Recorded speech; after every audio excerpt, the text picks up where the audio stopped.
Hey Elliot, are you okay? Hey, how you doing, Leoni? I'm good, thanks. So this is essentially a promotional video, and we will be raising the funds to produce physical copies of the album that I you can't produced, wait to mixed, and have the mastered. vinyl of this. It's just, it's if there was ever a record made for vinyl, it's this one. I can't wait either. It's going to Oh be no, I bet. Just to epic. hold it right, Leoni, just to hold your album, Yeah. read it, even though you've written it all, just to have it is a Yeah. big deal. That'd be great. I'm so happy for you. I'm so proud of you. I would not have been in the position I'm in now if it wasn't for you. And just so that we have a better understanding of our relationship for the viewers, would you be able to tell them a little bit about yourself and your career, and then also how we first met and how this happened? So, uh, listen, my day job and has been for 30 years is as a songwriter and record producer, and quite a pop tart really throughout the 90s. I mean, that was kind of my thing. But as you might remember, my career started in death metal Right. and as an engineer and as a producer. And I actually think quite a lot of the time that that education in making drums, bass, the bottom end of those tracks are so important. Well, it's important in every track, but it's really important in death metal to get that part right. And I think it stood me in good stead for the rest of my career making pop records and whatever else. That's always been a major thing. And it's obviously when it came to making your record was a really important part of what you do because obviously you're an amazing player, but that sort of that bottom end, the great drummer, the bass player, it took me back to because it's such a core part of what you do. Yeah. And I sort of definitely drew on that. So that's other than making pop records, I've had a great career, Leone, and making a lot of pop records. Obviously, the Spice Girls and Take That, and Brian Adams. But I had a really great, amazing moment when I wrote a song for Aretha Franklin that won a Grammy and a Golden Globe nomination because it was for a film, in actual fact. Mm. But having someone that I thought was the best vocalist that ever walked the planet sing a song, from a white boy in Sheffield is like La La Land, really. And it ended up becoming like the theme tune of Black Lives Matter, which is, again, one of the most humbling experiences for me. Coming from, I grew up in Australia, my parents emigrated, I came back here to a mining village. So to get out of that somehow and become a songwriter is next level sort of dreamland stuff, and I never take it for granted. So I try to approach everything I do with the same enthusiasm. That it's like it's the first opportunity, Yeah. and I met you through your mum. Your mum reached out to me to say that she wanted me. And I'll listen. I'll be honest here, Leonie. I get this quite a lot, right? Right. Parents reach out to me and say, "Oh, my daughter's really talented. She's a great songwriter." And although I'm always sort of really kind of, "Oh, great, okay," um, it happens quite a lot, and that what you get is like. A really terrible bedroom recording of someone just singing a Beyonce song or something. Yeah. But I said to your mum, yeah, I'd love to hear. And then it was like, whoa, wait, what? This is not what I was expecting. I was like, what? Has she sent me the wrong track? Has she sent me like, who is this? So it was every now and again I have these opportunities to sort of come across an artist like you that literally stops you in your tracks and go, well, I've just got to be involved in that. I've got whatever I can do to help this process. I want to know that when I hear that and when I see it, when I see people talking about you, I want to celebrate that moment of saying, yeah, I heard that as well. I heard that in her, Yeah. and it's just a joy to have met you, Leonie. And of course, we got together in the studio and just became mates really quick, and shared our love for music and our passion for it. And your songwriting is I've just never heard it before from a young girl like yourself, a young person that obviously has got such a wonderful taste in music, but your voice, your melodic sort of sensibility, your ability to play, it's really good, man. And I want you to know that I've been around the block a few times and worked with some great artists, and you're up there, man. The real deal as far as I'm concerned. Oh, you're gonna make me cry. Well, I'm just being honest, and to all the people watching this, um, she's the real deal. And I've had quite a few people come through my studio, but this one was a total labor of love. I love every song on this record.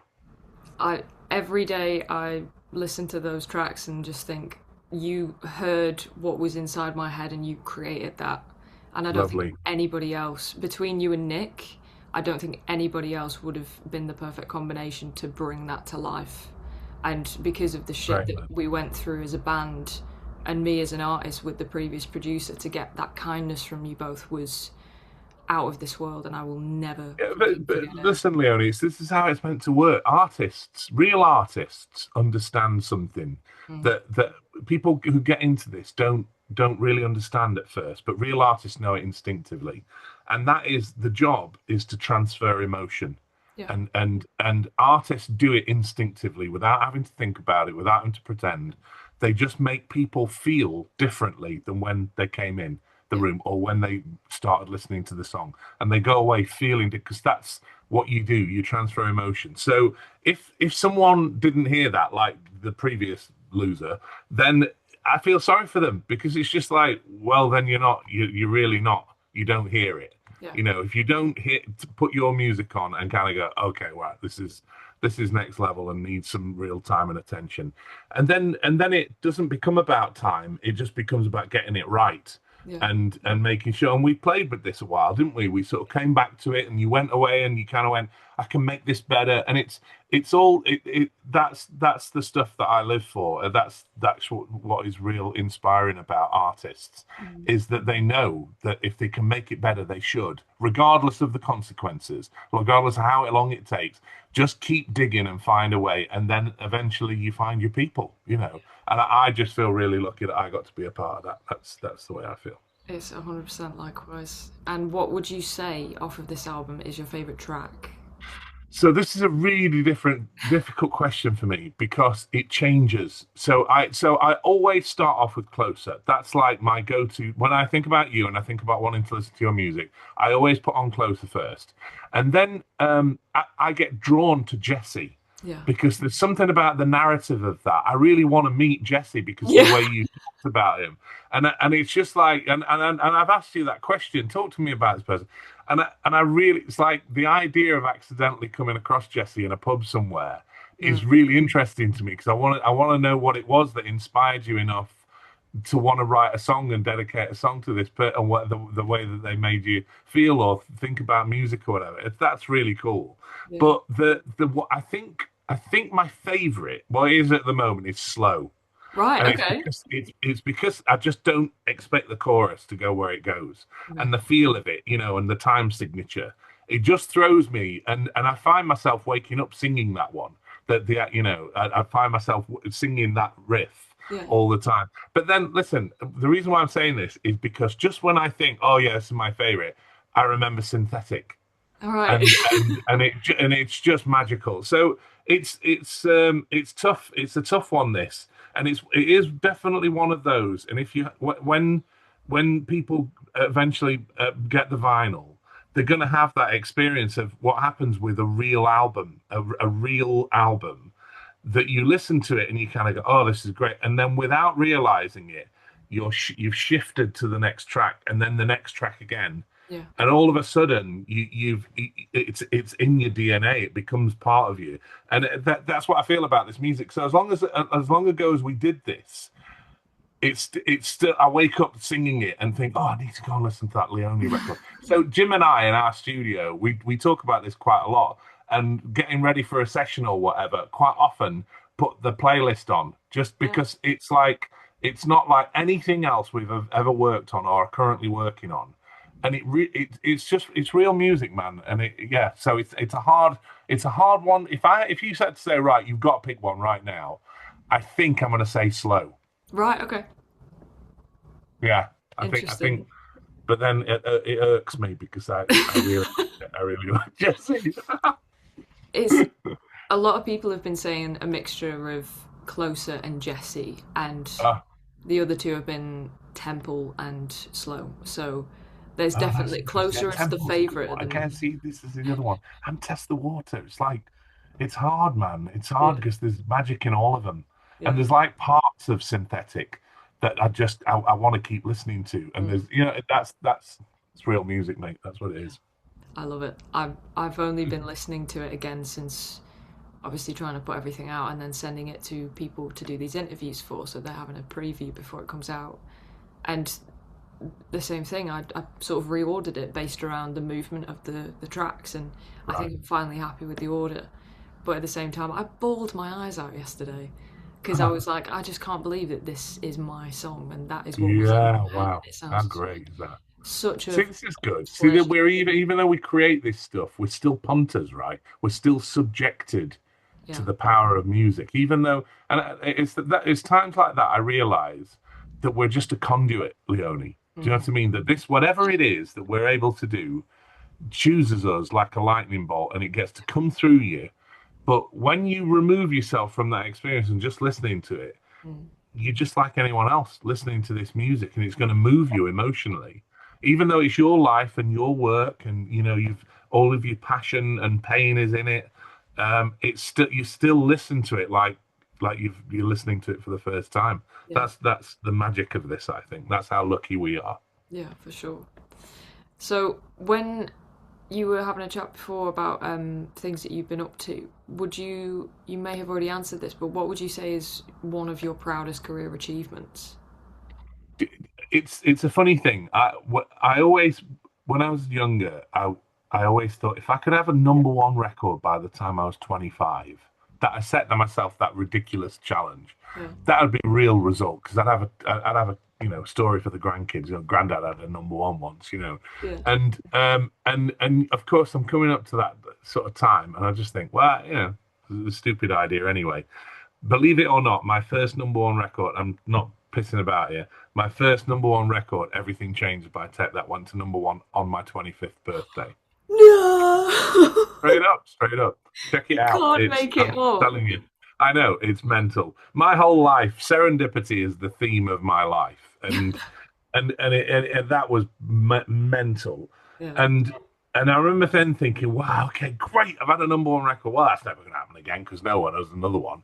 Mm. And then it happened again. I think the next one was Spice Girls, and the one after that, and then it happened again with S Club 7, and then it happened again with Billy Piper, and then Boyzone and Blue and a few others, and it kept happening. Yeah. And then I met Brian Adams, and we had a big hit with Mel C with When You're Gone. That was a great radio record.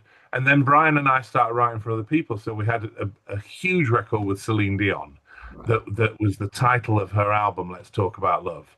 And that was against all the odds. Everyone wanted. She was like the goose laying the golden egg. Every songwriter in the world was trying to get a song, and it was never going to happen. And the way that came together was just mental. And even I think about it now and just think, nah, this is ridiculous. You can't write this shit. But I think, yeah, I reckon.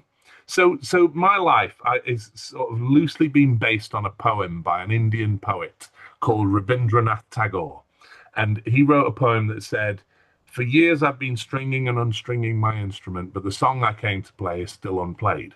And as a songwriter, I think that's your life. The song you came to write, you haven't written yet, and you're going to keep going until I wrote "Never Gonna Break My Faith" and Aretha Franklin sang it. I can, at that point, I was like, okay, I'm done. This is what I came to do. Yeah. Take me now. Um, but then you kind of realize, you know what? That was just this. There was a whatever the stars aligned for that to happen is extremely humbling. But there's another day and another song to write, and I'm writing musicals now, which is more of what I'm doing. And it's a very different expression, a very, very different a way to transfer the emotion because you're doing it through a story and you're letting the songs do the heavy lifting of the storytelling. So it's a real challenge as a songwriter, and I'm really enjoying it. It's a massive departure. Still working in films, which I always love doing. And I'm doing a film at the moment, which is called Hot Flash. It's a comedy about a menopausal woman. It's really funny. Oh, And nice. yeah, it's hilarious. And I've written all the songs. Me and Jim have written all the songs for it and produced the album, the soundtrack. But we're also doing the score, Yeah. and it's joyful because there's an entire female creative staff and a director, writer. It's just been a joy to work with. Yeah. And so that was a new challenge again. So you know what? I feel really lucky at this age that I still get these challenging opportunities that mean I have to keep learning. Yeah. You know what I mean? And not resting on it. I don't enjoy making pop records as much because I kind of feel like I've done that. And you know what I mean? So I'm always up for a new challenge or something that sort of makes me think differently, which is exactly what your music did. It was like everything you thought you knew about making records, you have to kind of disregard. And it got me back to what I started doing, working Yeah. with music at the core, and like I say, in the sort of the death metal days, not that yours is death metal at all, but it has sort of a relationship to really like real music and real artists that made me kind of have to go back and do that and rely less on technology and use my ears. You know what I mean? Yeah. So yeah, I'm lucky, man. I'm still here and I'm still doing it somehow. Someone still wants me to make music, so I'm a willing participant. Yeah. Thank you so much for coming on here. I just You're wanted so to welcome. see what your advice might be for other up and coming artists in the music industry. Well, do you know what?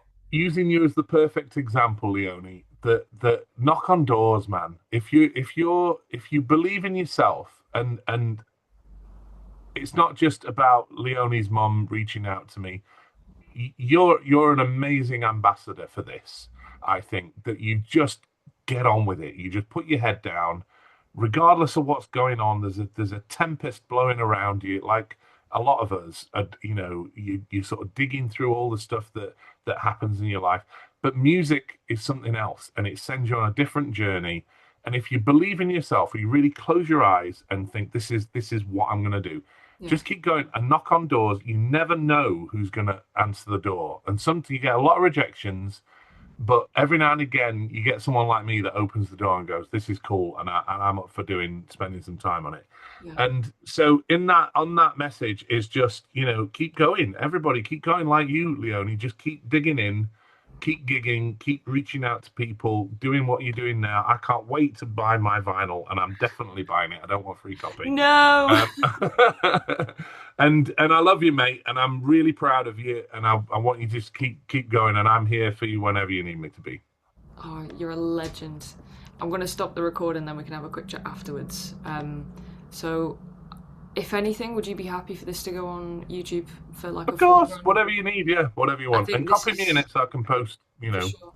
I'll do like a little snippet, because this is too important. I think all of this conversation is just there's too much good in this. I think the world needs to see this.